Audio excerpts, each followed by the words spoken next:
Today I feel like making a diorama of a Hogwarts castle. So I have a lot of recyclable materials. I've got a lot of cans. I've got a ton of these tubes. I've got to do something with all these tubes. Those ones that I make gnomes out of and different things.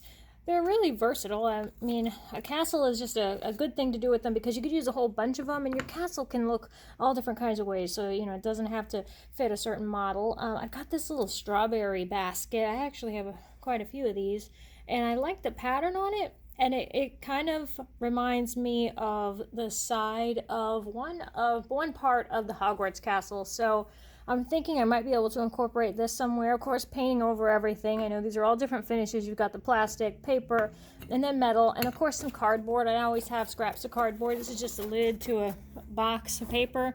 So I can cut this up and do different things with it. So I'm thinking about maybe making the Great Hall out of this because I need sort of a square building, and then of course there's all the towers, and I can sort of do my own layout. You can look at a picture for reference, of course, like anything, but nobody really knows exactly what the Hogwarts castle looks like, right, except for J.K. Rowling, so just make it your own, have fun with it. And if you have a lot of different things that you've been collecting that you can use and kind of resurface and cover them up with paper. I've got some painter's tape that I can use to sort of stick everything together. I've got some cardstock. It doesn't matter what color it is because you're just going to be using this for probably the little the cones on top of the towers. So I just cut a piece of it, roll it up, make like a funnel. Maybe use a little bit of hot glue. So I got my glue gun set up and ready to go. I always have a silicone mat for my glue gun so I don't get drippy hot glue on everything, and I want to keep this surface feeling nice and smooth. I don't want to have a bunch of globby glue everywhere.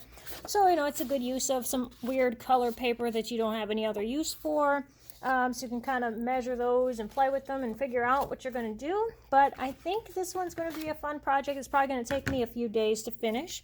So I might just make the building, the structure of it today, and then on another day I can come back and add all the details and paint it and do all of the extra little small things to make it really cool.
All right, the whole thing is assembled, and this is all I'm going to add to it. I might find some areas that need to be patched up. I might put a little piece of tape right there and fix this little flap here just in case it doesn't paint over very easily. It really doesn't matter what color it is underneath or the fact that I have green here or blue tape or some white showing from a label.